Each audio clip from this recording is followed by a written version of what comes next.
Hello बच्चों, last chapter में हमने पढ़ा था सेल्फ का डेवलपमेंट एडोलेसेंट में, यानी कि हम ये बात पढ़ चुके हैं कि ये जो आपकी 11th की बुक है it is mainly on adolescents, क्योंकि हम इस पर फोकस कर रहे हैं। तो आज हम थर्ड चैप्टर स्टार्ट कर रहे हैं जिसका नाम है food, nutrition, health and fitness, यानी कि भोजन, पोषण, स्वास्थ्य और स्वस्थता। इस चैप्टर में भी हम अपना जो फोकस रखेंगे वो एडोलेसेंट के ऊपर रखेंगे कि adolescent is a very important stage we no.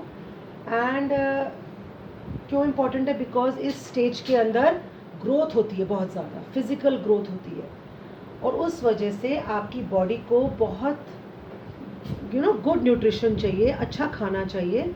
और वो खाना क्या होता है, खाने में ऐसा क्या होता है कि हमारे को जो हमारी बॉडी को हेल्प मिलती है, वो इस बारे में पढ़ेंगे। तो the first term which comes in this chapter is food. अब फूड क्या है? फूड इज़ एनीथिंग सॉलिड और liquid which when swallowed, digested and assimilated in the body provides it with essential substances called as nutrients and they keep us healthy।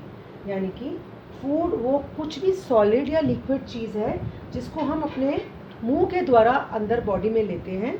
जब वो पेट में जाता है तो वहाँ पाचन क्रिया होती है, और पाचन क्रिया के बाद अवशोषण क्रिया होती है। पाचन मीन्स डाइजेशन। डाइजेशन के बाद डाइजेशन आपका स्टमक में होता है, और स्टमक के बाद वो इंटेस्टाइन में जाता है जहाँ पे उसकी एब्जॉर्प्शन होती है, यानी कि अवशोषण होता है।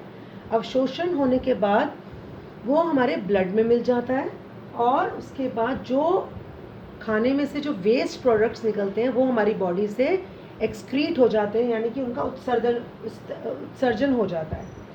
तो ये खाना इसी को कहते हैं, कोई भी ठोस पदार्थ या द्रव्य पदार्थ जो भीतर निगलने, पचाने और स्वांगीकृत या अवशोषित होने के पश्चात शरीर को पोषक तत्व देता है।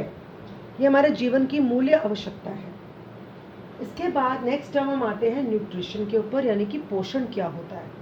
अब पोषण ये होता है the science of food and its nutrients and their action on our health. मतलब वो साइंस जो हमारी हम जिसके अंदर हम खाने के बारे में पढ़ते हैं, और उसके अंदर जो न्यूट्रिएंट्स होते हैं, पोषक तत्व होते हैं, उनका हमारी बॉडी पे क्या असर पड़ता है। हम अभी पढ़ चुके हैं कि फूड का क्या मतलब है।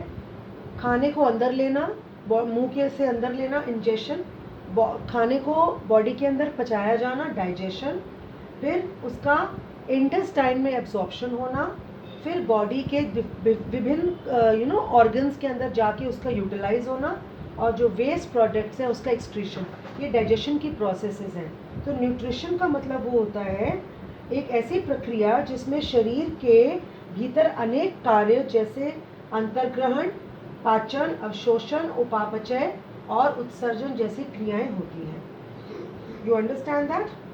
हमारे भोजन और पोषक तत्वों के हमारे स्वास्थ्य पे पड़ने वाले असर का विज्ञान पोषण विज्ञान कहलाता है। अब न्यूट्रिशनल स्टेटस कितने प्रकार का होता है? 2 प्रकार का होता है, एक गुड न्यूट्रिशन और एक मैल न्यूट्रिशन, यानी कि सुपोषण और कुपोषण। अब ये न्यूट्रिशनल स्टेटस, मैंने बोला न्यूट्रिशनल स्टेटस होता है हमारे हेल्थ की स्थिति, the condition of our health. हमारे बॉडी में पोषण का क्या स्तर है, ये 2 तरह का होता है, गुड न्यूट्रिशन, मैल न्यूट्रिशन, सुपोषण या कुपोषण। गुड न्यूट्रिशन का मतलब होता है जब जितने न्यूट्रिएंट्स हमारे को खाने चाहिए उतने हम खा रहे हैं। जिस अमाउंट में हमारी बॉडी को न्यूट्रिएंट्स की ज़रूरत है उतने अमाउंट में हम न्यूट्रिशन को ले रहे हैं, that is called as good nutrition, यानी कि सुपोषण। यानी कि जितनी प्रस्तावित मात्रा होनी चाहिए उतना खाना हम खा रहे हैं। मैल न्यूट्रिशन का मतलब ये होता है कुपोषण।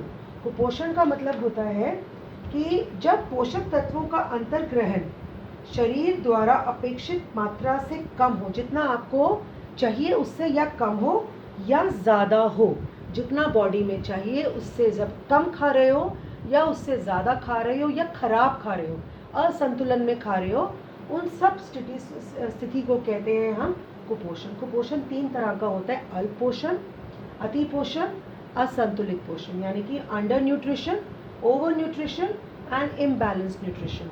नाउ अंडर न्यूट्रिशन का वर्ड ही आपको पता चल रहा है. अंडर का मतलब जितना न्यूट्रिशन लेना है उससे कम में खा रहे हैं. सपोज आपको 50 ग्राम कोई चीज़ खानी है और आप उसके सिर्फ 20 ग्राम खा रहे हो तो आपको कम मिल रहा है. ओवर न्यूट्रिशन का मतलब है 50 ग्राम खाना है लेकिन आप 100 ग्राम खा रहे हो, मीन्स ओवर न्यूट्रिशन ले रहे हो.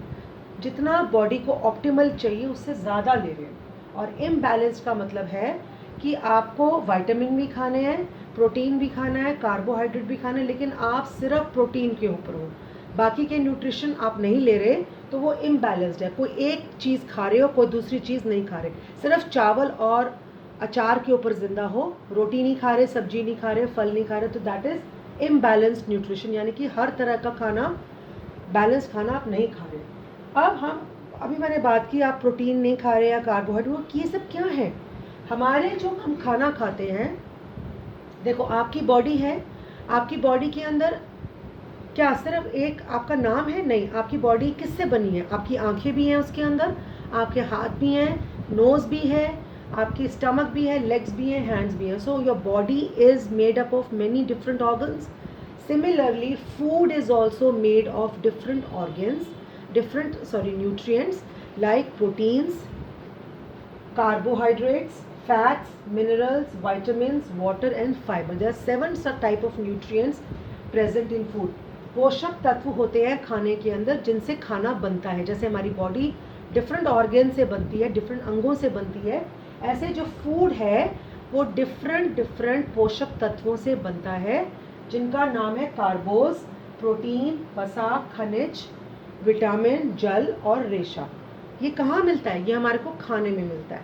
और किस खाने में मिलता है? अलग अलग प्रकार के खानों में मिलता है, अलग अलग प्रकार के भोजन में मिलता है. किसी भी एक तरह के भोजन में आपको ये सारे जो पोषक तत्व हैं वो उपलब्ध नहीं हो सकते. अब फॉर एग्जांपल आप दाल खाते हो तो आपको उसमें प्रोटीन मिल रहा है और कुछ विटामिन मिल रहे हैं. जैसे आप पनीर खाते हो उसमें भी प्रोटीन मिल रहा है, कैल्शियम मिल रहा है.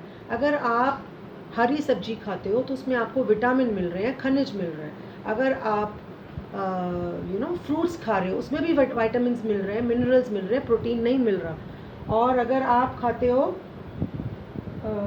कार्बोहाइड्रेट का मतलब आप अगर रोटी खाते हो तो आपको उसमें कार्बोहाइड्रेट मिल रहे हैं. तो एक अच्छी सेहत के लिए क्या करना पड़ेगा?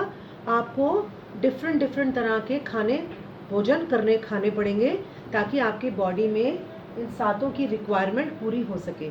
फूड बेसिकली पोषक तत्वों से बना है और इन पोषक तत्वों का ग्रहण ही कितना होना चाहिए एडोलेसेंट में, हम ये पढ़ेंगे इसके अंदर.